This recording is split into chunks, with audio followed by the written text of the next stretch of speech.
with that said, please welcome Shannon and Jennifer from Middle Georgia Paranormal Investigations. Hi guys, thank you. I want to take a moment just to introduce you to some of the folks that are around the room right now, besides me and Jennifer. DS is our video and photography specialist. He's in the back. Shane is up here at front. He is my husband. He's been cursed with that, and he's our team Mr. Fix-It. He can literally fix anything I tell him to fix, which is great, and it works out well. Jennifer is our assistant director. She deals directly with client and client work. When we say client work, we mean cases that we get in from homes, essentially, and things that we have to do to help people that live in these homes that are haunted. And then finally, I'm Shannon Ray, and I am the founder and director of Middle Georgia Paranormal Investigations, and I was the one that came up with the kooky idea. So, when I first started liking the paranormal and really being interested, I was a teenager, and it really wasn't cool. You didn't tell your friends, you kind of hid in the closet about it. And I think that this is amazing that now, we're here at a library and we can talk about this, because it used to be so taboo, and people thought, like, you just don't talk about it. And so it's really come a long way in the last, for sure. Tonight we're going to start off by talking with y'all a little bit about M.G.P.I, Middle Georgia Paranormal Investigations. We call it M.G.P.I for short. We literally were a concept that was created on the streets of downtown Macon, Georgia. When we first started, Shane would drive the streets of downtown Macon while I walked the streets with flyers and hit houses that I knew people had said were haunted, just to get our name out there. It was more like guerrilla advertising warfare on the streets of downtown Macon. We are and have always been a professional organization of individuals extensively trained in the paranormal field, and we work tirelessly every year to serve clients in the Middle Georgia area at no cost to the client. Our general rule of thumb is we go 100 miles north, south, east, and west of Macon, Georgia, and that's just because we do serve the area at no cost, and if you start going 300 miles, you have to start going hotel rooms, and stuff gets expensive. So next is our mission statement. Based out of Middle Georgia, M.G.P.I takes pride in our professional work with the paranormal. There's a distinct passion with each investigator related directly to this undefined field. A distinguished love exists for the work that we do, but there is an extensive urge to help society decipher those experiences which are not easily understood. So not only do we do client work, but we also want to do things like this to help you guys understand what it is that we're doing. It shouldn't kind of be a secret. It shouldn't be hidden.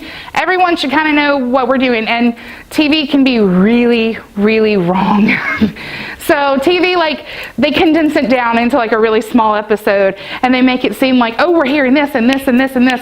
It doesn't work that way. Like, a lot of times you're sitting in a dark room for a really long time and nothing's happening, and you're like crossing your fingers like, please God, let something happen.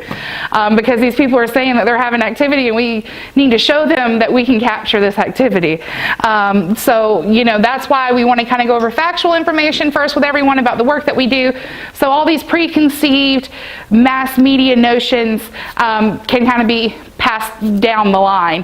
The mass media is kind of like a double-edged sword almost when it comes to the paranormal. It's great because it's opened up the windows to where we can talk about it now and people aren't afraid to talk about it, but it's also like bad on the other side because they glamorize it. They make it seem like, oh, everything's like The Conjuring, or it just doesn't work that way. It's not a reality.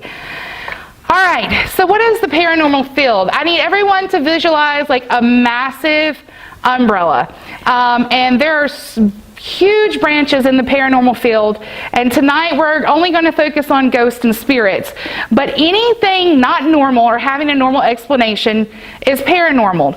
So under that big umbrella, imagine you have a little ghost hanging, and then you have cryptozoology, which is like Bigfoot, and then you have like UFOlogy, which is like aliens. Literally, it's very vast and it can be confusing, but the paranormal field is literally encompasses anything that's not normal, that doesn't have a normal explanation. UFOlogy doesn't necessarily mean aliens. It can just mean unidentified spacecraft, which at some points can be things that the government is flying. So but tonight, for our purposes, we're focusing on ghosts and spirits. M.G.P.I, we're a research and investigation organization. We only do things scientifically. We look for metaphysical evidence of other realms of existence, and we are dedicated to assisting in those unexplained experiences or phenomenon. We search for the true cause of reported activity, whether it's something that's completely normal or it is paranormal. And we go in a lot of times and people will be like, oh, this happens. And a lot of times my Mr. Fix-It figures out there's a natural reason why. The guys on our team are really great about offering the normal explanations. Now, of course, if you have somebody yelling in your ear and there's nobody there, there's not a normal explanation for that. But when you have that one thing happen, then a lot of times clients will start looking at everything as paranormal. So that's why we go in and we try to offer normal explanations, not just everything is, Mr. Bugos' fault, essentially. We document absolutely everything when we go in. If it moves, makes a sound, if it's ambient temperature or pressure change, we look for evidence and causes for the real world situations first, by whatever means possible. We consider our clients first, and we use whatever time allotted as efficiently as possible every single time. Now, to understand paranormal investigating when it comes to ghosts and spirits, you have to understand energy. If you don't understand energy, you're not going to understand what we do or why we do it. Because it's not just standing around crossing your fingers hoping that you get a gust of wind or hear Mr. Bughost. It doesn't work that way. So the first energy law that we're going to talk about real quick is the law of conservation of mass. It was discovered by Antoine Lavoisier in 1785, and it says in its most compact form that matter is neither created nor destroyed. Then in 1842, Julius Robert Mayer took that a step further, and he said with his law of conservation of energy, in its most compact form, this is me put in layman's term, that energy is neither created nor destroyed. This law is now the first law of thermodynamics. Then Albert Einstein came along, and I'm pretty sure everybody knows who Albert Einstein is. And his discovery of the equation E equals mc squared and its consequence of the two laws above were merged together into the law of conservation of mass and energy, which is the total amount of mass and energy in the universe is constant. Generally, textbooks would add, as I'm doing, that mass and energy are interconvert. So this means essentially energy can never be created nor destroyed. It has to be transferred from somewhere. So if our bodies are energy and we're made up of energy, when we die, we know where our mass goes. The mass that goes into the grave or is cremated, we get that. It's transferred into a different state of matter. But our energy from the brain waves to the beat of your heart, where does your energy go? It has to transfer. But where does it transfer to? And that's where you get into your questions and your whole idea of being a paranormal investigator. So, what does all this energy stuff have to do with being a paranormal investigator? Because I'm not here to be your science teacher. I barely passed it in high school myself. We are human beings and we are energy and matter. When we die, where does our energy go? It doesn't just disappear, it has to transfer to somewhere. And that's the whole idea of having us being a scientific paranormal investigator. That's what it's all based off of. Energy in the paranormal field. While conducting a scientific paranormal investigation, investigators looked for unexplained fluctuations in various energy fields. These various energy fields include and are not limited to kinetic energy, which is movement, whether it's throwing a ball or an unseen force moving a ball. Thermal energy, which is the increase and decrease of temperature. That's when you get people saying, oh, I feel a cold spot, or things like that. There's a reason for that, but we look for those kinds of amounts of thermal energy. Sound energy, hearing objects move, or various spirit voices, totally does happen. And the big one, which I'm sure everybody's seen on TV with K2 meters, is electromagnetic energy, or EMF. It's a form of energy that is reflected or emitted from objects in the form of electrical and magnetic waves. All right. What all this means, before we get into all the goodnesses of all these different fields, is paranormal investigators look for fluctuations in these various energy fields. We can manipulate, spirits can easily manipulate these different areas of the energy fields and attempt to communicate or manifest. But spirits also require energy to manifest. So not only do they admit, but they also require. And paranormal investigators use various types of equipment to document the various changes and to lead us, to guide us as to where spirits might be present. All right, now let's talk about some equipment. My lovely assistant, Vanna White, is going to go down and hold this equipment up for you. The equipment that she can pass around, she will pass around. Once it gets back around to the little lady up there with the red-headed bun, her name's Haley, she'll hand it back to Miss Vanna White. All right, so it's to Jennifer. I'm giving her a hard time. Anyway, so let's talk about some equipment. First, we're going to talk about kinetic energy, and we're going to talk about the kind of equipment that we use to look for kinetic energy.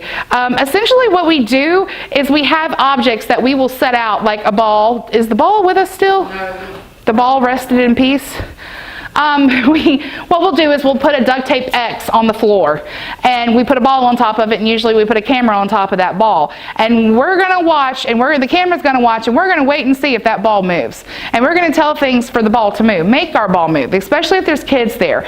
Of course, when we do investigating, we cut off all air and heat. We want to control the environment. It's essentially like a scientific experiment. You have to control every aspect and every variable of your environment. So, X on the floor, and we do the ball. We also have motion lights. Vanna? Motion lights are great because they can pick up and detect movement, which we might not necessarily be able to see with our own eyes because it's so fast. And that can, a lot of times you'll be like, oh, I don't know. Even us as investigators, we second guess ourselves. We're not sure, But if you see a motion light go off, it's like gravy. You absolutely know. Jen, if you want to start it right here with this gentleman, then they can pass it back all the way back around to Haley. Just the one. Just do the one, because we'll filter out more. They'll have hands full, trust me. And then another great thing that we have to be able to look at movement, which is also kinetic energy, is the laser grid. The big one, yeah. The laser grid is amazing because, I don't know if it's dark enough. There we go. Y'all gotta remember, we kind of work in pitch black dark. So, when it's pitch black dark, this looks amazing. But it's great because if you're looking, you can see something break the different beams. And when you can see something moving and breaking the different beams, you can obviously see that there's some kind of figure in there. I don't even know if me walking in front of it because the light's on would work, but I would break these beams, essentially, if I went on a projector. So we can shoot that down a hallway, we can fill it up in a whole room, and it's pitch black dark, and you have these lasers all over it, and if something starts moving and breaking a beam, we're going to know, and we're going to see it. Me? Now you're broken. Now I'm broken.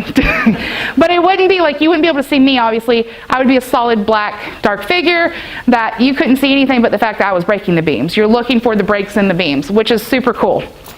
We're going to pass this around too. Please don't blind anyone because lasers are not good for eyes. The next type of energy we're going to talk about is thermal energy. Thermal energy is a big one because a lot of times people will be like, brr, cold spot, all of a sudden it's getting drastically cold. Or, sometimes you can even get hot spots where it gets drastically hotter. Well, in order to document these changes, because as a paranormal investigator you have to document everything, you can't just guess it and say it. The first thing, I was going to use the laser guns first, the thermal guns. The first thing we do is the thermal guns. Now, I will say, and I have to comment on the fact that I've seen a few pictures of some paranormal investigators out, and I use that term very loosely, out at the Okmulgee Indian mounds in Macon, and they're like shooting these things off out into the middle of nowhere, and they're like, oh look, it goes to -2 and 500 and blah, blah, blah. Okay, realistically, folks, these things work with lasers. So it has to hit a solid surface to bounce back to the gun to relay accurate information. If it does not hit a solid surface and you just shoot it off into the middle of downtown Macon nowhere from, the Okmulgee Monument, you're going to get inaccurate, crazy readings. So that is obviously inaccurate if you're not hitting it off a hard surface. But we can use this if all of a sudden Shannon says, I got goosebumps and I'm freezing on my right side. Well, Jennifer can literally bounce it off of me to document how many degrees less I am on one side as compared to another. So, or hotter. It could be either way. You can pass that around, Jen. All right, the next type of thermal energy that we used, and if you guys want to see this, you can see it after we present. We're not going to pass it around because it's like a $450 piece of equipment. We have the thermal imager, which is a FLIR. The FLIR is really great because you can literally visually see the different cold temperatures, and apparitions will pretty much appear in the cold signatures or the heat signatures of the screen of this. It is literally a visual. Jennifer, do you want to, I'll stand over here and so then they can see if you hold it up. If you kind of can look at the screen as Jennifer's pointed in on me, you can see that I'm mapped out in certain color. And essentially, spirits don't have a multitude of colors and warmth the way we do. A lot of times, a spirit will show up solid black. I will say we had an investigation in Unadilla, Georgia, in which it literally, me and Jen, if somebody could record the funniest paranormal investigator moments of all time, we could make a good video. But literally, me and Jen were sitting there, and all of a sudden there was like what looked like two black feet on the ground in front of us, like just the feet impressions. And the guys, of course, were like, oh, it has to be the AC underneath. We're like, we cut the AC off 2 hours ago. It looks just like feet. And so, needless to say, then DS all of a sudden pointed out, hey, they're gone. And I'm like, really? They just like disappeared. So there were these freezing cold feet and then they just disappeared. But of course we were standing there. This was the funny part. We were like jumping on top of the feet impressions and trying to see, like, could it have been ours? So imagine 4 adults in the dark jumping around like this, trying to recreate. I'm telling you, there'd be a funny video. But that pretty much covers thermal energy. You're looking for either an absence of temperature or an increase of temperature in the temperature around you to document something within the paranormal. Sound energy. This is one of Jennifer's favorites. Sound energy comes in the form of if something moves or makes a noise, obviously you're going to hear it. Yeah, we'll do that. Or it can be an EVP, which we'll talk about in just a little bit when we talk about audio and recording spirit voices. But one of the greatest new advances in the field is the SB11. Now, back in the day, there was a guy, and his name was Frank, and he literally had an idea that, well, when I capture spirit voices, and they used to walk around with these big boxes and big boom mics. We didn't have like the little consolidation that we have now. But they used to walk around, and he said, well, when I capture spirit voices, a lot of times it sounds like it's coming in on a radio. You know, it sounds odd. It sounds like it's coming in a different frequency. So he decided to experiment with radio frequencies and to experiment and to see, could he pull spirit voices in through the white noise of a radio? Well, that idea advanced from there. Now remember, Frank's box was like we're not talking compact like that. From that, it evolved into the Radio Shack box, I'll call it, because Radio Shack had like these little tiny radios that you could snip something in that make it keep going to create white noise, and you hook up an external speaker. Well, then somebody got wise, and they decided to start making paranormal equipment, and you have the SB7. The SB7 is the predecessor. It's this one. Is the predecessor in like the very first mass-produced, you'll hear ghost box often called, but it was really Frank's box first. I'm kind of prejudiced against that. But this was the SB7. The SB7 was great, except you kind of need one of these, which is a Faraday cage, to try to eliminate the antenna interference. But it was a pain. It was a pain in the tuchus. And it was kind of like one of those things like, guys, we really can't use this for evidence because it's kind of lame. And so the Faraday, well, it was kind of long. And the Faraday cage and the SB7 wasn't a utilized thing by M.G.P.I. very much. Well, then a couple years ago, they got smarter and they came out with the SB11. The SB11 is amazing because it has a little switch on the side that you can turn the antenna off. So it means you can turn off the antenna to the radio. So all you get through, yeah, you can. All you, just don't blare it too loud. But all you can get through is white noise, and that's it. And that makes it amazing. You know, then you're not hearing B95.1 out of downtown Macon, essentially. So this made it amazing. Now, the SB11 drastically opened up spirit communication in the paranormal field. It uses radio frequency sweeps to generate white noise, which theories suggest give entities the energy platform they need to be heard. When this occurs, sometimes spirit voices coming through the static white noise will come through in order to communicate. This device has been seen, and you'll hear it called Spirit Box. It's been seen on Travel Channel's Ghost Adventures by paranormal investigator Zach Bagans, and many other things of that nature. The SB11 has proven to outperform other ghost boxes thanks to its sweep rate. Its radio frequencies are faster. It has dual sweeps, which means it can sweep in reverse. It can sweep in reverse and in forward, and it has 2 different radio bandwidths in which it can sweep in. The ambient temperature meter, which I absolutely hate on it, I don't know why they put a temperature meter on an SB11, is at the bottom, but it can tell you if something's getting hotter or colder around you. But what they don't tell you in the memo is if you touch it for too long, you're changing that ambient temperature reading. So we just usually keep it turned off. And it can also be hands-free when you prop it up in the dark. And it has a built-in friendly LED flashlight. We never use that, so really. But we never use flashlights, so it's always in the dark. I don't know why they put a flashlight on it, but there you go. I mean, you know, it's on there. I don't know why. But that's the SB11. Obviously, it goes with the sound frequencies and the sound of the radio waves. And once again, it's sound and it's something you can hear. All right, we'll talk about digital recorders, Jennifer, after this, okay? All right, electromagnetic energy. This is EMF, the electromagnetic field. We have various things in which we use to look for fluctuations in the EMF field. Now, there are things that naturally can create what we call fear cages. If I walk into a room and Grandma has an old microwave right here, and this is kind of like her little kitchen.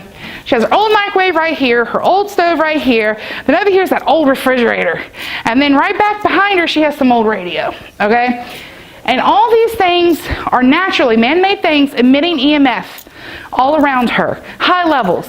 It creates what we call a natural phenomenon called a fear cage, because so much EMF is constantly going to make you feel certain types of way. It can make you paranoid. It can make you feel like someone's watching you. Some people can make nauseous. It can give you a headache. So that's a natural explanation for when we get called in somewhere and they're like, I feel like I'm about to vomit every time I'm in my kitchen. You know, like, so I feel like a ghost is making me sick. Well, you know, there's these natural things. But it also helps us look for paranormal things. The K2 is a great device, and this is going to give you completely inaccurate readings at the moment because everybody has a cell phone, and we have tons of other equipment out that interferes. Cell phones interfere with these? Absolutely. So if you ever see a ghost app that says that has a K2 on your phone, that's ridiculous because your phone is like a living K2 false reader. It just works. You'll see from Jennifer, I mean, it goes all the way up to red. There's no way your phone could have a ghost app on it that has a K2. That's just ridiculous. But the K2 meter allows us, when we want to try to communicate with spirits, remember spirits will emit energy. They can also very frequently and often emit EMF, which is the electromagnetic energy. When they emit this energy, we can use that to say, okay, spirit's here, or we can try to communicate with them based on the different levels of light in which they can do. We've actually, funny story, at the old South Pittsburgh Hospital in Tennessee where we go, we were walking back from I gotta tell it, Jennifer. We were walking back from one part of the hospital, and Jennifer and Robin were on each side of me, and they both had K2s, and about every 10, 15 feet, it'd like go to orange, and they'd stop, and they'd be like, oh my gosh, there's a ghost. Are you here? Blah, blah, blah, blah, blah. And so this happened for about 10, 20 minutes, and I'm in the front, and finally I'm like, you're messing with him, aren't you? Talking to the ghost. I'm like, you're messing with him. You're screwing with him. And the K2 meter goes to red and then goes back down to orange and then back up to red. Like the spirit's laughing almost, like picking up laughing of the spirit. But I thought it was absolutely hilarious. After I kept saying it, all of a sudden the K2, the more I said, you're getting, like, you feel entertainment from this kind of thing. And like the more I said it, the more it went to red. It just totally proved the spirit was jerking Jennifer and Robin's leg. But like I said, funny investigator moments, seeing Jennifer and Robin every 2 seconds, every 10 minutes. You're here? Da-da-da. It was just hilarious. But the K2 register. Well, if I'm the one telling the story, I'm not going to tell the funny Shannon stories, am I? The K2 registers really in color, but it does go to 20 plus milligauss. EMF is registered in milligauss. The other thing that we have is the EMF field tester, which Jennifer hates, but I love. It's one of those things you can pop in a 9-volt battery, and the thing about being a paranormal investigator is trying to be everywhere, many places as you can be without being there. So you want to be able to set something somewhere, or set something somewhere that makes a noise or makes a light, so that way you can see. Or here, well, the Gauss meter, when you turn it on, you can set it somewhere, and if it picks up any fluctuation in EMF that goes up, it's going to make this whiny noise that goes like that. So you can set it in a different room, and the Gauss meter is what Jennifer has in her hand. It does not have a battery. We don't keep a battery in it because it drives you nuts.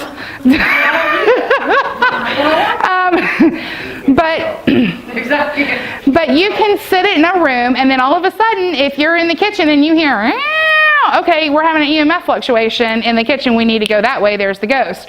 That's why I really like it. It's kind of like an alarm you could set up for the ghost. Jennifer hates it because she hates the noise. But that's the Gauss meter. The Gauss meter is also great because it does background EMF as well as regular EMF. Background EMF is anything below 0, and regular EMF is anything above 0. So if you're in a location that has maybe like a 0.5 background EMF all the way through the entire location, well, Jennifer, you could pop a battery in that, couldn't you? Sorry. What is it? We'll pop one in there. Just for this, we'll take it back out afterwards. But if you're in a location that has a 0.5 background ambient EMF throughout the entire location, well, that could explain maybe why when you're trying to sleep at night you feel a little creeped out. You know, even though it's not really high levels of EMF, a constant low level like that can make you feel a little creeped out, and that's a natural explanation. It's not anything necessarily paranormal. And then the last thing is the EMF field tester, the black one. And it just essentially shows the milligauss EMF number in your numeric value. You don't have lights, so you kind of have to walk around with a flashlight with it. But it is good if you're looking for those natural sources because it can go up to like 50 and give you an exact number. It also does Tesla, which, quick, fast question, anybody know what Tesla measures? No? Electricity, Tesla, the electric car. But it does EMF and milligauss, and it also does electricity and Tesla. All right, did I cover all the wonderful EMF devices, even the ones you don't like?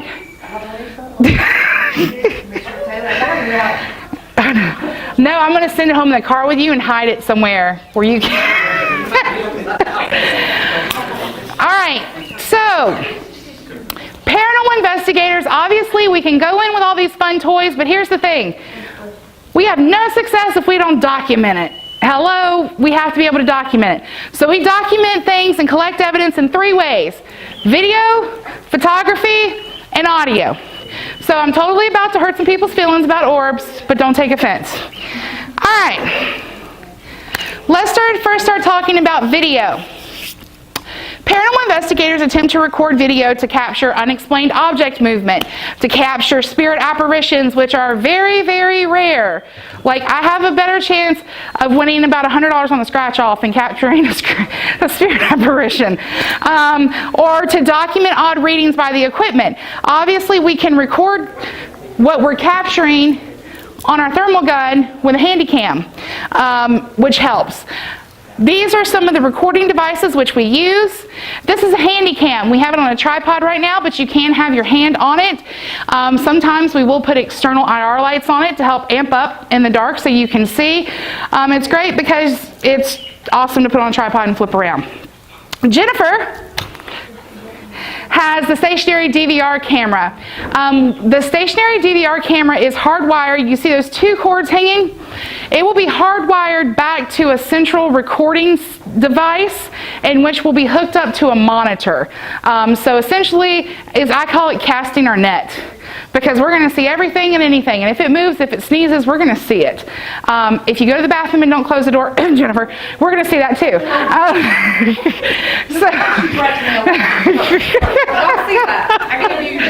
Hey, at least I didn't put the video of it up.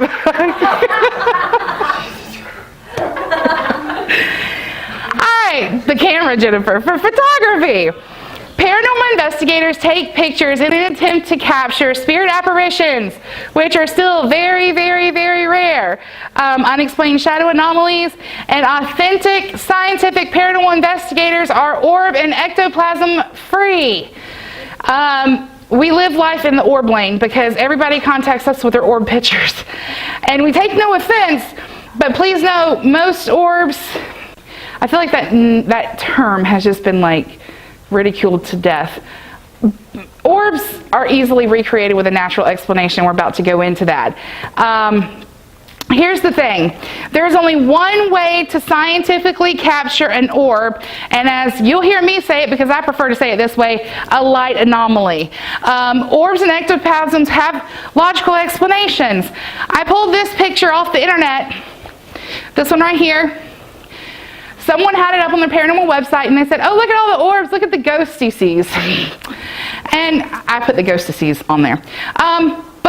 But seriously, this is dust and pollen. The little red particles is probably some kind of red clay.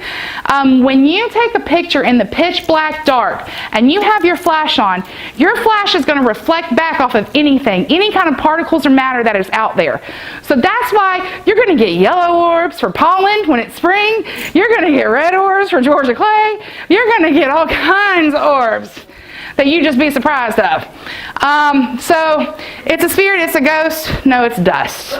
Not necessarily, but it can be pollen. A lot of times it's dust. A lot of times at a lot of the presentations that we do, I make Shane stomp around and we turn off the lights and take pictures in the dark to create orbs. But for something to be scientifically documented, number one, if it's a light anomaly, it has to have its own light source. It cannot reflect with a camera flash to create a light source. It has to have its own light source. And number two, if you want to take a picture to document an orb or light anomaly, you have to have two cameras on a rig running simultaneously at the same time, taking the exact same pictures at the exact same second to the millisecond. And when they take the picture, they have to capture the same light anomaly in the same place in each camera and each picture. And that's where you start getting into, that's how it's scientific. This kind of stuff with your cell phone and your digital camera, that's not scientific at all. And I can make orbs anywhere we go. I can make dust orbs in here all day long. Outside, I can make lots of pollen and ragweed orbs. It depends on what time of year it is. So if you want to pass around the digital camera. No, there's one that is not. I had one out that was not, ma'am. Yeah. Yep, that one. That one does not. Power button's on the top, love. There it goes. Shane said it was dead. Nah. You can blame it on Shane now? Do you want to do a picture of I don't know if it's dark enough. You can try. Yeah, Haley, run around the room real quick.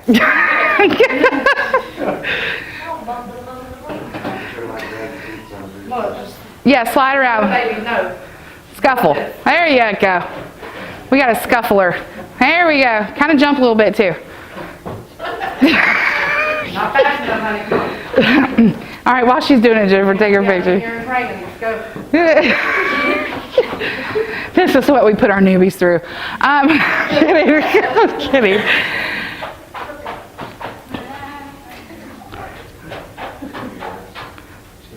we're having to do a little bit extra in here because I think they probably have a cleaning lady every night. Can you get it, Jen? You want me to do it?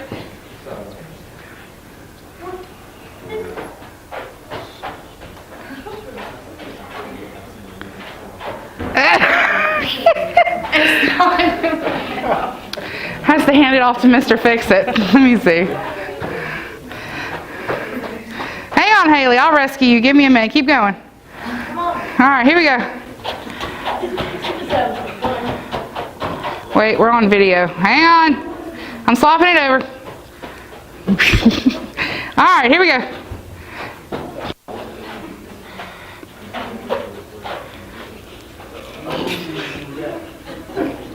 Oh, I'm sorry. Did I blind you? You might want to close your eyes a little bit.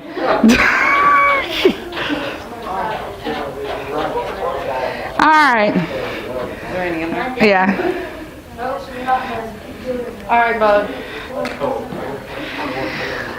All right. Now you can pass this around. As you can see with Haley's movement and motion, you guys do have a clean lady every night, don't you? Yeah, I kind of figured. Okay. Anyways, it's going to create blurs and reflections and things that people think are ectoplasms, and maybe a few orbs every now and again. Once it gets, if it still gets off of the picture, let Jennifer know. But it should be on it, I thought. But orbs are great, and places don't have clean ladies every night. Can I say, please don't go to a cemetery and take pictures and then want everybody to look at them because you've done caught something in them. I promise you, you didn't catch anything. That's what you caught, what Shannon just had. Yeah, it was of a cemetery, wasn't it? Yeah, it was a cemetery. They think that all these spirits were floating around them, so they kind of get, we have to tell them that it was not that. So. My dad, before he passed, brought up a really good point. Me and him used to talk a lot about the paranormal field, and he said, Shannon, why would ghosts hang out in cemeteries? Like, isn't there better places to hang out? And I'm like, yeah, I mean, I'd be like at the beach, you know? I'm just like throwing that out there, so I don't know. And the next way that we document is audio. Paranormal investigators record audio with digital recorders in an attempt to document spirit voices. Yay! To capture spirit voices, paranormal investigators must have a controlled environment and use certain strategies such as tagging. Tagging will mean if Jennifer coughs, she says, oop, that was Jennifer coughing. If Jennifer accidentally whispers like really weird, she has to say, that was me whispering really weird. The idea is we shut off the air, we shut off the heat. If you have a really rackety, loud refrigerator, we got to unplug it. If it's low running, you're good. We try to control the environment to the best of our ability. Spirit voices can be labeled as, the first one is EVP, and that's electronic voice phenomenon. And with the EVP, these are intelligible voices found on recording media that have no physical explanation. These voices cannot be heard at the time by your ears. So, for example, you'll hear, there'll be a couple of us in the room, we don't even hear, we have no clue that there's a voice coming through. Sometimes, though, you do hear the voice, and this is a disembodied voice. Obviously, there's no body to the person, but you can hear it with your ears. This does happen, and it happens quite a lot. And it's really cool to see like a brand new investigator who's never heard a disembodied voice before, all of a sudden hear a disembodied voice because they freak out a little bit. Because they're like, for example, if it's three of us girls and we're in a room and they hear a disembodied voice and it's a male, they're like, they're freaking out. Funny story, Beth's not here so I can tell it. We were at Old South Pittsburgh Hospital and Beth had to sleep in a room by herself for the night because Jennifer didn't get there till the next day because she was a slacker. And so,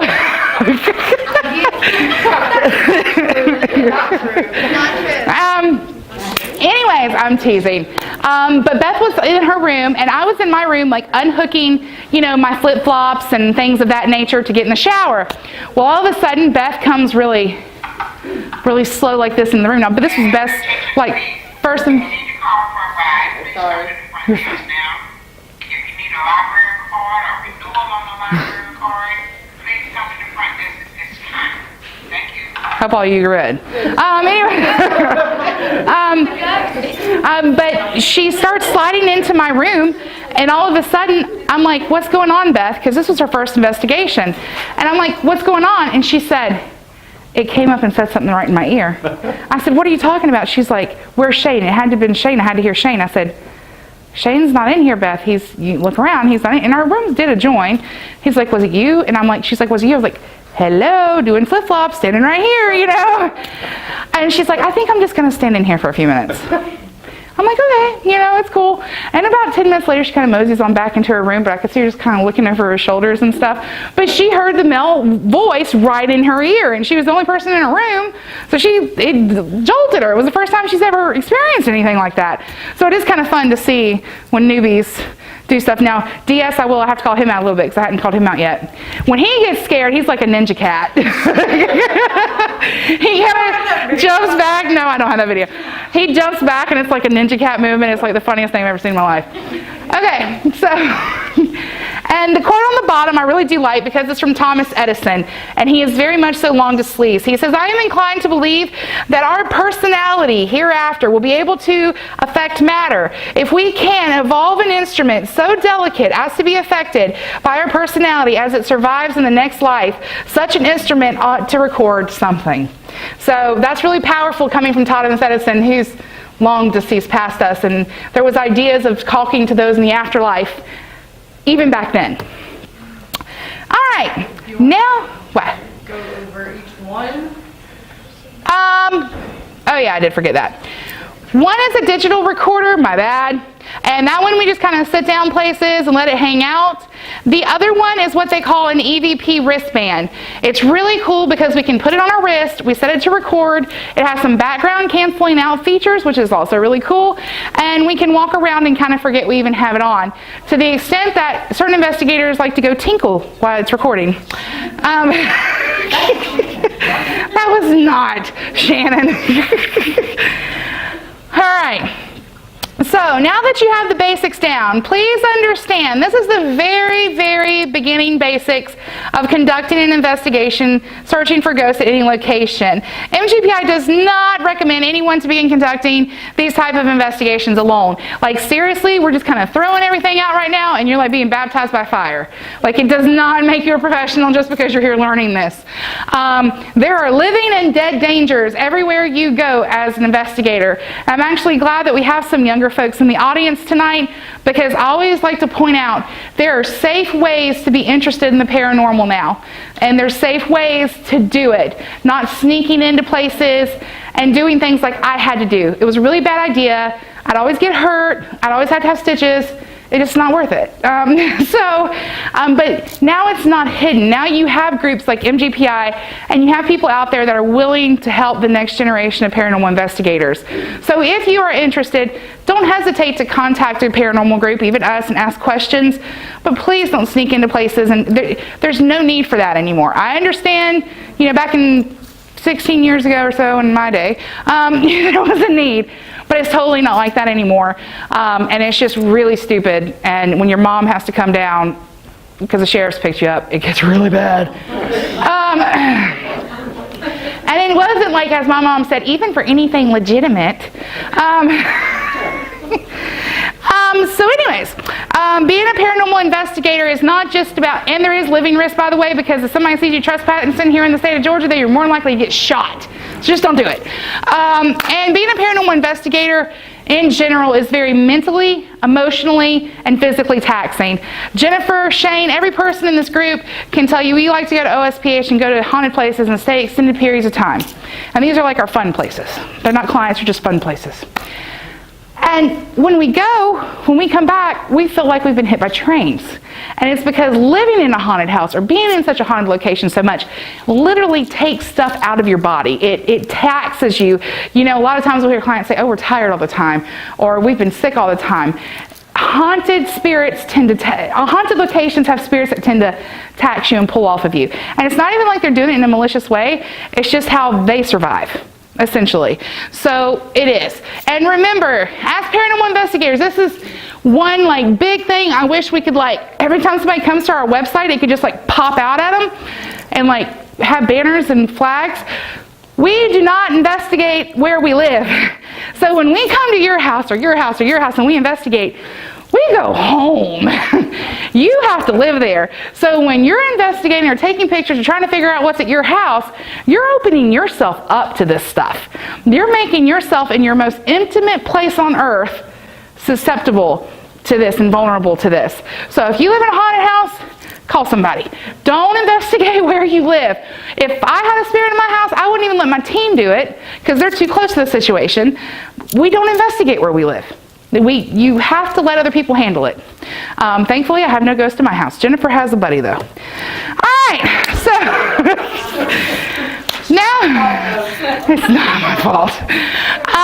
Now it's time for M.G.P.I. to show off a little bit. The following are various forms of video, photographic, and audio evidence captured by Middle Georgia Paranormal Investigations since our establishment in 2008. And at the bottom, there's just a collection of pictures of our various members. Please do notice I put Shane and Gallows. That was amazing. All right.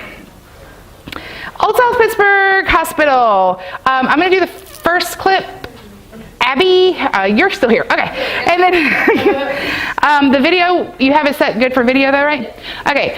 This first clip is a video that we recorded at Old South Pittsburgh Hospital in Tennessee. It's in South Pittsburgh, Tennessee. Over the last decade, M.G.P.I. has been privileged to be able to investigate this very, very, very haunted Old South Pittsburgh Hospital. This is some amazing evidence we have collected over our time spent there.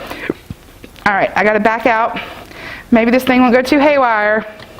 You know, when you're changing over technology, you just never know. All right. Jennifer, I believe this is video clip 1. If you're going to use your pointer. Yeah. Okay. All right. The first time I'm going to show it to you all, it's going to be shown as we recorded it with no filters. We do put some filters on it just to help you see it, but I'm going to show it to you plain Jane how we saw it first. Before I point it out, so we'll see if anybody can see first. Just watch at the end of the hall. Okay. All right. What? No, I just seen that on the camera screen. What? It's like a full figure of a person just like went from the left end of the hall to across the hall. How far down? Like from Nellie's room and then across the hall.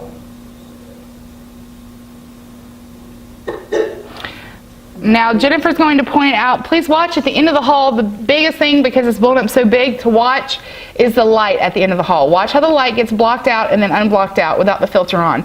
If it's smaller on my screen, you can see it well, but the bigger we blow it up, the blurrier it gets, unfortunately. But Jennifer's going to point it out, but also watch at the very end of the hall the light. What?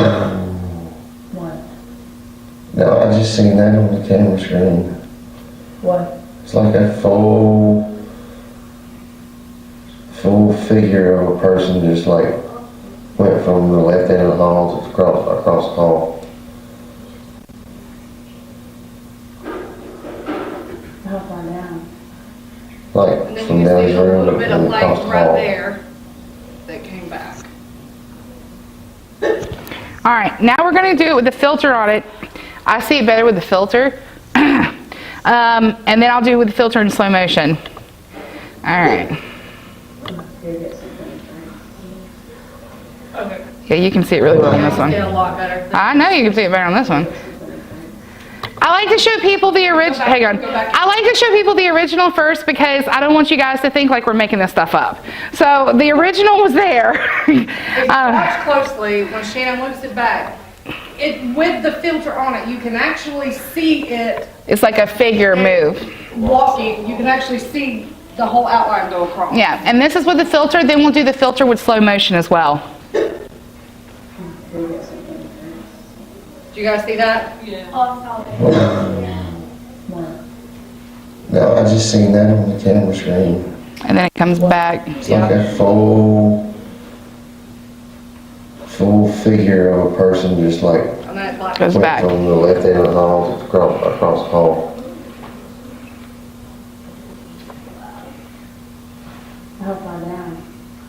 like from Nellie's room and then across the hall. Now this one's in slow motion, so please understand that Shane's voice is going to sound a little odd. But it will slow-mo that movement at the beginning that everybody saw, so you can kind of see it really as a figure going across.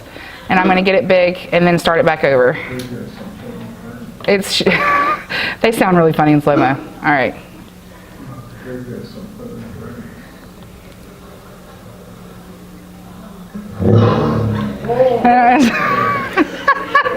No, I just seen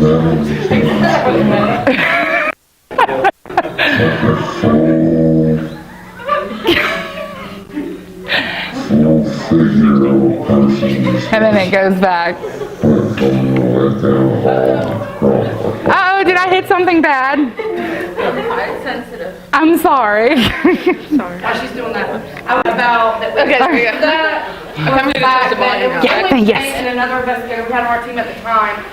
We had two of our HD cameras set up. One was pointing this way shooting a hallway. The other one was back here behind shooting another. Shane actually had the handy cam, and it was kind of like when he turned, I mean, it just, at the right moment, he shot. saw this on the handy cam happen. The rest of us didn't see it obviously until afterwards, but getting the audio. On the I had to screen. listen to the audio. So when we went back and paired the audio with the time stamp on the camera that Shane had, it was really great that we caught that, especially Maybe because I Shane bumped it immediately because I was leaning forward. had that in his hand and saw that go across first. So, because I don't think we even caught it on, I don't think it was. Nope. Yeah, it wasn't even on the HD cameras that we had set up at the end of the hallways. So the only way we caught that was Shane having that handy cam. That's OSPH and some stuff a little bit closer to home that's not Tennessee. The following clip was captured at a client investigation in Byron, Georgia on June 21st, 2016. The stationary handycam located in the master bedroom captured an unexplained light anomaly. Remember, I don't like the word orb, but you'll see the big difference in just a minute. An interesting fact, this light occurrence was during the time that our illuminator light, which is on the handycam, was dead, leaving the area very poorly lit for capturing any type of evidence. The fact that the external IR light was not working completely eliminates the possibility of dust, pollen, or any other normal contaminant to create a reflection from the exposure to the IR light. This fact would make M.G.P.I. conclude that the light anomaly created a source of its own light, which appears to flicker and pulse as well. The fact this light created its own light is the only reason we use it as evidence. Does it have sound? No. Okay. Well, it might make a vibrating noise like that. Oh, that's worse. Never mind. Never mind. All right. Yeah, that's fine. Oh, okay. Yeah. Jennifer, it's above the footboard. Well, it has arrows too.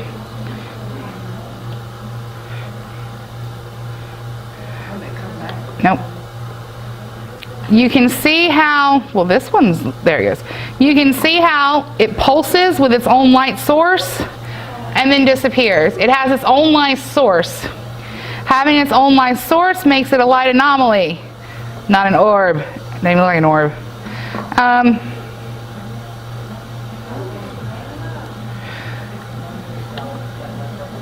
There is no IR light or anything for anything to create a reflection. It pulsates and creates its own light. Wasn't there a mirror right there? No. So, very cool. But that is like seriously, well, it's also not photography. You can actually see this thing pulse and create its own light source. So video is a little bit different, but scientific photography, that's a little bit different. Okay, so the next clip, it'll be just like that other one was a DVR camera. This was captured in Macon, Georgia, downtown Macon, Georgia, November the 21st in 2012. I really don't have to say much about this because I already say something about it. Please, the library will be closing in 30 minutes. If you call for a ride, please come to the front desk now. All computers will be shut down in 15 minutes. This piece of video evidence shows. Sorry. There is sound. I can turn it down. Okay, thanks. You want me to turn it down right here? Yeah.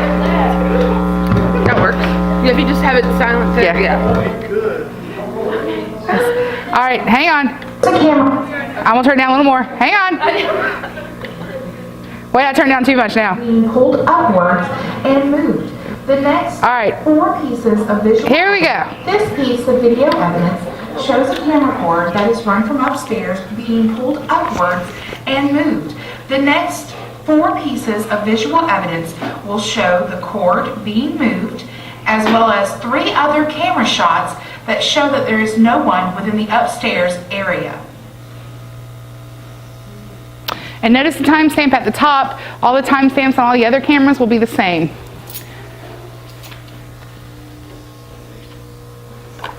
Jennifer, you want to point out to them where the camera cord? Well, you know.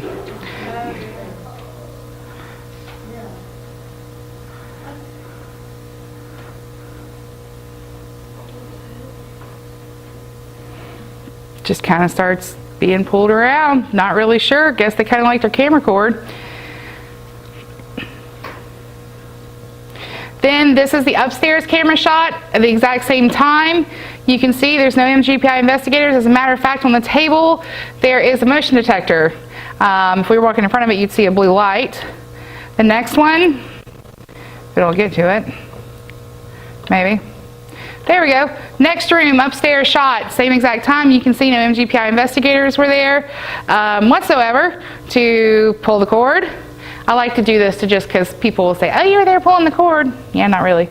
And then this one is actually from the attic looking out, and the camera cord was, this is the camera cord that was ran, so it would be on the floor in front of you. As you can see, there's no one there. We're not there pulling the cord. We'd have to be there pulling the cord for the cord to pull like that if it was done by human source.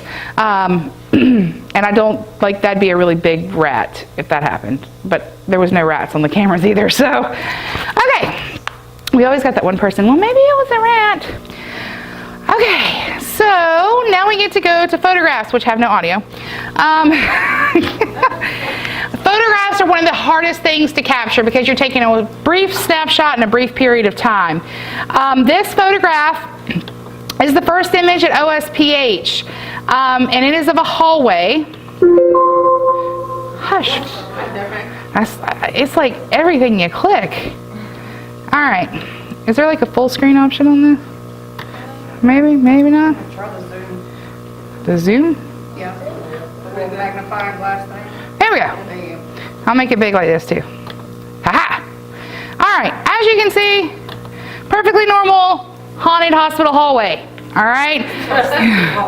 Yeah. This is a sleeping hallway. This is actually the hallway that all investigators sleep on while you stay there. Perfectly normal haunted sleeping hallway. You can see everything. The next picture was taken about 30 seconds later. And as you will see, the same thing is blocked out at the end. Blacked out by a shadow anomaly, which we have no idea. It literally looks like the shadow comes in and the light is just sucked up by it. You cannot see through it. You can see part of the door still in the top left, but everything else has been completely shadowed out. Essentially, it's taken back to back. The ironic thing is you can see we had the lights on. And in the first picture, you could see the same thing as well. There was no reason for unexplained shadow to just, I mean, that's obviously not like our shadow. It looks like, we called it a shadow cloud. I don't know. Sometimes you just don't know with these things. But you can clearly see the shadow that just totally blacks out and encompasses everything at the end of that hallway. And it even has its own ability that you can translucent. It's translucent at certain parts in the top, but then completely opaque at parts at the bottom. So photography is very hard to capture and to say it's scientific or not. That was one of those good ones. All right, audio fun. All right, so everybody has kind of gotten the idea of what audio is, I hope. Jennifer loves audio, so I should like put her up here and make her do this, right? This first one was captured at Old South Pittsburgh Hospital once again. No investigators, and we were not even in the hospital when this was caught. We'll let you listen. Sleeping. No, we weren't there. We weren't there. We were eating. Yeah. No. We were sleeping. Nope, we were eating. Trust me. We were. Wait, we weren't there. We were out eating. And we captured it. So. All right, I gotta turn it back up, but it should be fine now. Turn back up. We've tested it. All right.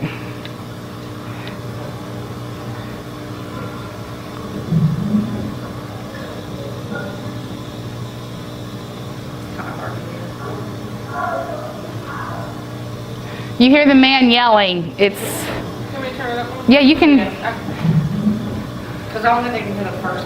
okay. For precautionary measures, you might want to plug your ears just for 10 seconds.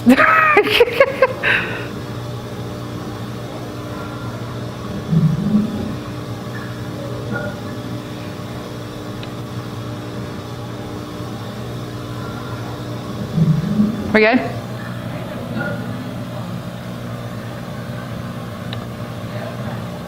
That's good. It'll be fine. You hear the man yell, and then you hear the man said, help, help us out. Right here at the end.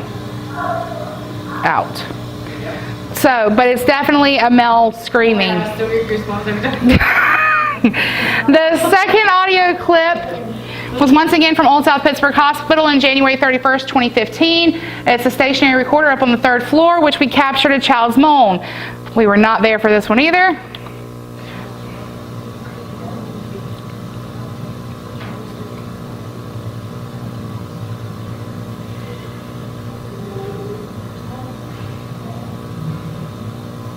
I now loop it back around and around the EVP.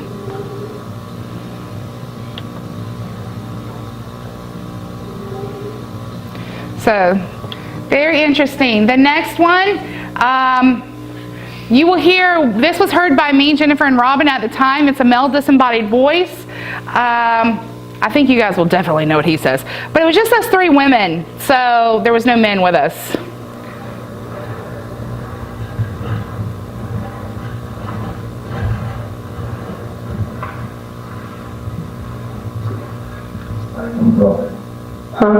And we hear it. That's us talking. He's like, I just heard no voice. and I'll loop it back around to what he said.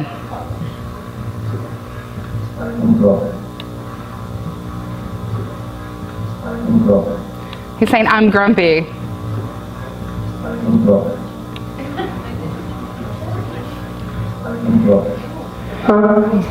We get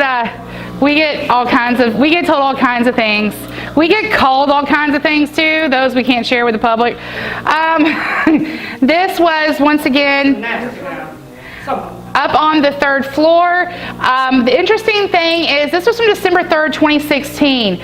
Once again, you hear the man screaming, but it's like a year apart. So that's pretty cool. It's always cool to get the same thing happening.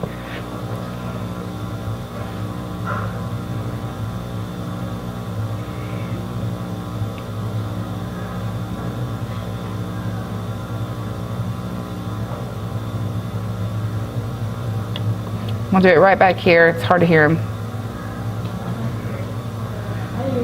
Yeah. He's like, ah. But it's the same male scream that we caught a year before, which is always fascinating. We loved because it validates it that much more. The next clip we're going to skip to is one from Client Investigations. I have a tendency, see now I'm going to tell a Shannon story. I have a tendency to like make spirits mad. I don't even try. So this one was from a Client Investigation. I'd already kind of made the spirit kind of angry. But he, you hear me talking to him about being rude and Southern mannerisms, and then he proceeds to tell me, well, then back off. And it's clip number 7. This is.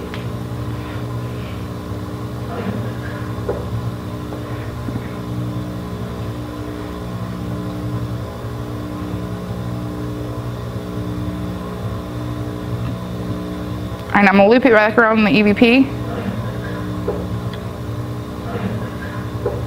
Then back off. This is totally like some of the nicer replies I've gotten. I tend to make things mad. I don't try. Sometimes. The next one was from a client investigation in Forsyth, Georgia on April the 22nd, 2017.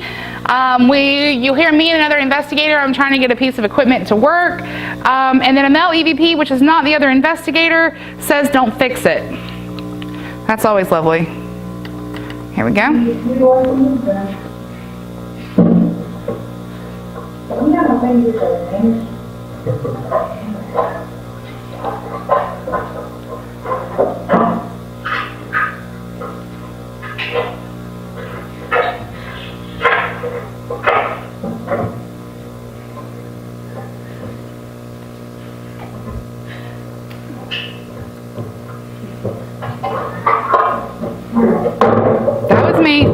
me.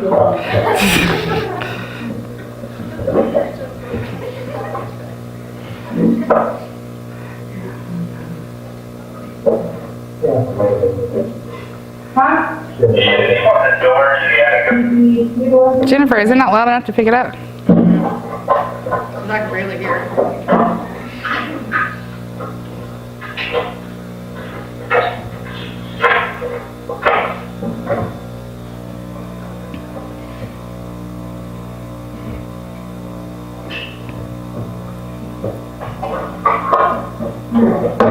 Yeah, because it's before I slammed that thing. Sorry.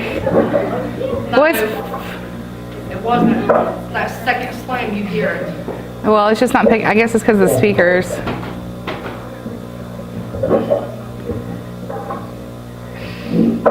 Must be too faint. All right, we'll have to move on to the next one. This one's from the same Forsyth investigation. This one was captured really ironically while we were outside, and you have Boo Buddy. Boo Buddy is a childlike paranormal investigator that we can sit out, and for the longest time we thought, oh, well, you know, it's only for kids, essentially. Well, no, we kind of figured out something different in Forsyth. Essentially, Boo Buddy is his own little paranormal investigator. You can set him in a room, and he has different meters of things that will detect motion, detect if something touches him, detect temperature changes, and he also detects EMF. But he also asks questions. He'll say, what's your favorite color? Do you have any brothers or sisters? And things like that. And they're random, they're programmed, and he's just asking questions, trying to get some kind of spirit response. Well, we always thought it'd be kids that would be responding. Until Forsyth, we realized it could be grown men too. This is Boo Buddy. You'll hear Boo Buddy, and then he'll say, what's your favorite color? And he totally gets like a grown man answer, and it's not us. So here we go.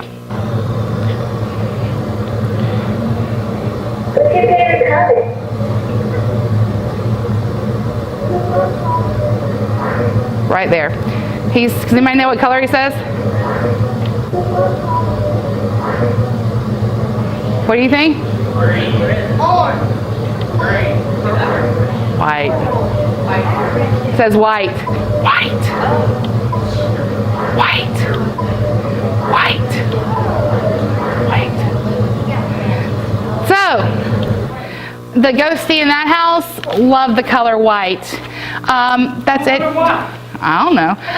That's it for that audio friend.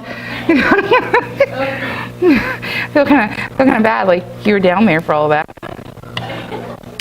Okay, so please just keep in mind. Oh, you did not just do that from Shannon Ray. Please get in. We cannot show every single little thing from every client investigation. There we go. We can only share certain things. We cannot share all evidence because we uphold and honor the strictest of confidentiality agreements with our clients. This assures our clients feel comfortable with us and trust us to come into their homes. The following evidence that we just shared, M.G.P.I. can legally share with all of you under the condition the exact location, such as the address, and the client's names are withheld. There's a lot of can't necessarily share, even if it's the greatest stuff in the world, nor can we even say we were there. And it's because our clients have to be able to trust us. So questions are great and we love them. So does anybody have any questions? I told you like we're flying through. Yes, ma'am. Okay, I want to know, two, have you ever brought anything home with you? A spirit? Uh-huh. Second of all, I want to know, Sorry, babe. did you have an experience that got you into the paranormal? If I brought something home, it didn't stay very long. Okay. It can happen. It's very possible. Usually it doesn't hang around too long if it does. Jennifer's friend was already with her. She can say it's my fault, but it's totally not. It was there when she moved there. But it's usually if it does, and it can happen, and we're not naive to that, but it usually doesn't hang around too long. It kind of goes about its own business. Yeah, I guess we're lame. I don't know. The thing that got me into the paranormal, I was always kind of curious, I guess, but when I was 10, I'd have to go down to Unadilla and spend summers with my grandparents. and our rooms were adjacent right next to each other, and I could hear my grandma and my grandpa snoring in the room next to me, and they snore loud. They were like, I mean, it was like, the railroad tracks right by the house, and I still heard them snoring over the train track at the train. And so I'd hear them snoring, and then up and down the hall, I heard what sounded like bedroom slippers, like the bedroom slippers my grandma would wear. But she was snoring, but she was like shuffling down the hall. And so I'm putting this up again. I'm like, wait a minute, no. But I was 10, so I'd like cover my head and wouldn't look. I was terrified to look.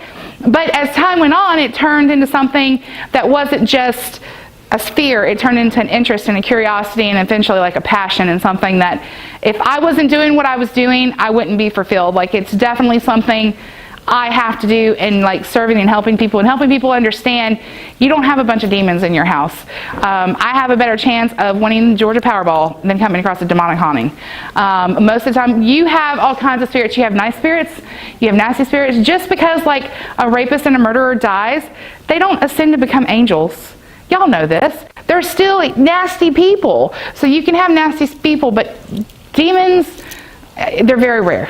So that doesn't mean you can't have somebody that's a sarcastic loony bird in your home, but that doesn't make him a demon. So any other question? Yes, ma'am. Do y'all work with any kind of psychic or medium, or any of y'all see? We have certain people on the team that do have certain abilities. We kind of keep them under wraps because we want us to be seen as paranormal investigators.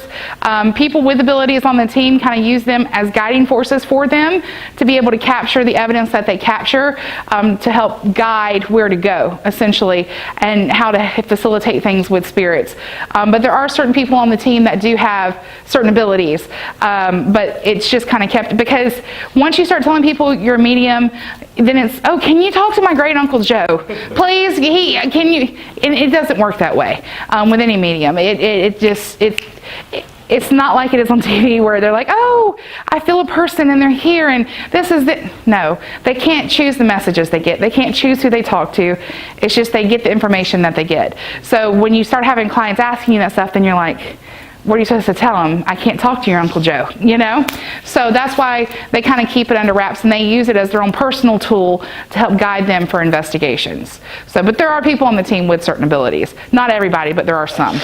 Yes, sir, in the back. So, it's actually two. Uh-huh. In the first video clip, what was that light in the back of the hall? The light in the back of the hall was our DVR camera light. Remember, Jennifer said that we had the stationary light. Essentially, what it was doing, can you move right here for me, Jennifer, and hold this? Here's the camera at the end of the hall. Essentially, what it was doing was it was shooting IR light towards the end of the hall, and there was a piece of glass in the hall, in the door. And the light was reflecting off of this, so you had that light reflection. And something moved in front of that light reflection to cover it up. So that's how we knew something was obviously moving back and forth, when that light reflection in that window from that camera got covered up. Because I thought it was something at that place. No, it was the IR light reflection from our camera pointing down, because it's going to reflect off of any kind of glass surface, anything at all. So, but yeah, super good question. And what was your second one, sir? What was the funniest story that you ever had with? Oh my Lord. Well, can it be with Jennifer? Because if it's not with Jennifer, I don't know if I have any funny stories or not.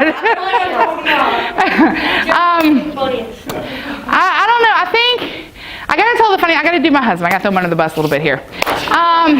Before we started M.G.P.I, I was interested in the paranormal, and my husband, who loved me very much, was like, paranormal, yeah, right, But I'm like, yeah, really? He's like, whatever. Well, I'm about 8 months pregnant, sitting downstairs at his grandfather's house, watching Jeopardy. And he's upstairs, it's an old house in downtown Macon, and he's plundering and going through all their antique stuff, because that's what he does. He's a plunderer.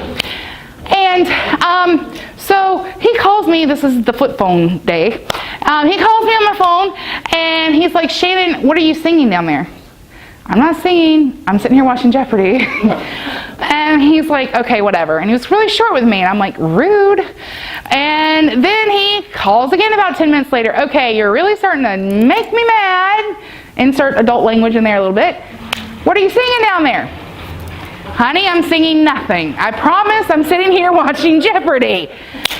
Okay, about 15 minutes later goes by and he calls and he says, all right, Shannon, seriously, like, I'm really ticked.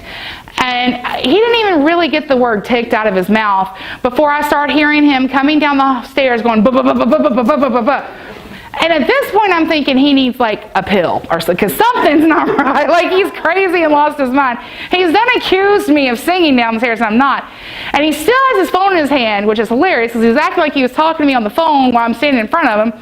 He's like, out of breath, and he says, I heard it singing in my ear while I was on the phone with you. And so he, after that, it kind of changed. He started to come around to the idea of the paranormal and the things that I had been telling him about. So, but yeah, I never will forget how he down those stairs. Like, he was, I thought he was going to die, how fast I've never seen him move so fast, even since. So, is there any other questions? Yes, ma'am. It's kind of a weird question. I know a lot of people who were skeptics and they just aren't having it when I explain this kind of stuff to them. Is it ever hard to explain to someone who's a skeptic that they do have something in their house? It is a very good question. It can be very challenging to explain to someone that is very inanimate, closed off to it. A lot of times I find that those that are that closed off to it usually comes from some kind of source of fear. For example, Jennifer's husband. But he still supports what she does. But he says, we're like, well, if we hear voices, what are you saying? You're just hearing that in your head. Really? You think we're hearing this in our head, you know? I'm crazy, like. Yeah. You're going to meet those people that it doesn't matter how you explain it to them or what, but eventually I prefer to think that people come around. At some point in their life with some kind of experience that might happen.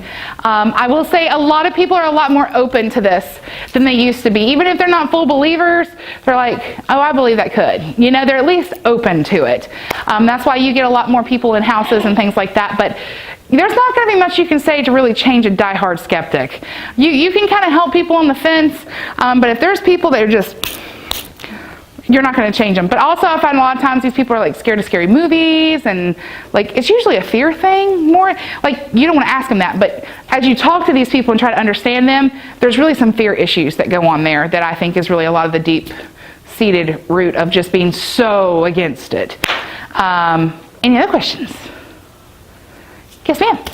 When you have, proven that there's something there and they don't want it there, Mm-hmm. do you handle that too? Do you like do cleansings or? There, unfortunately, getting rid of spirits in homes is not like going to the doctor. You can't get a prescription, and it's not that black and white.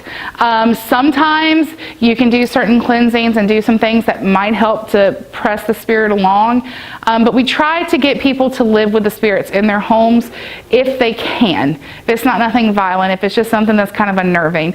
And we try to empower our clients to where they realize you're living, you're in charge. They're not, And so the biggest thing, to keep in mind is, and we try to get everyone, like if it was your grandpa or your grandma, how would you want people treating them?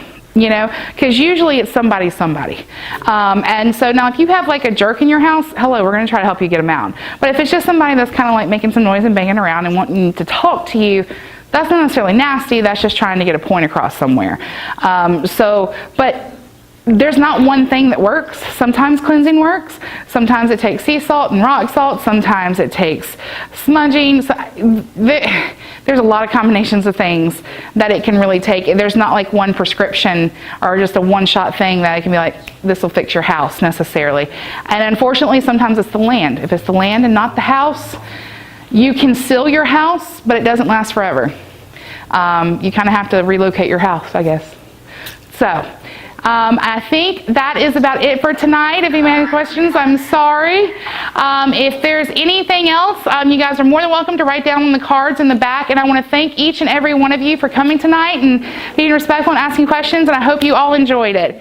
And you guys can look us up on the website. And Jennifer can have a card for you if you need it. And it's middlegeorgiaparanormal.com. So thank you, everybody. Thank you, guys. Woo! I do have cards somewhere. Somewhere. Maybe. Maybe not.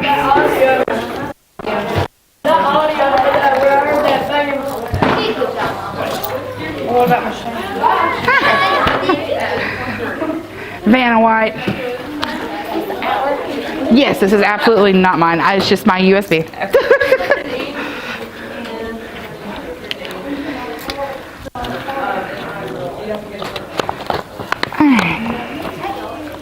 No, baby. Shane. They cut out 3 different times. No. It lost sense. Thank you. All right. And I got you thinking of those too.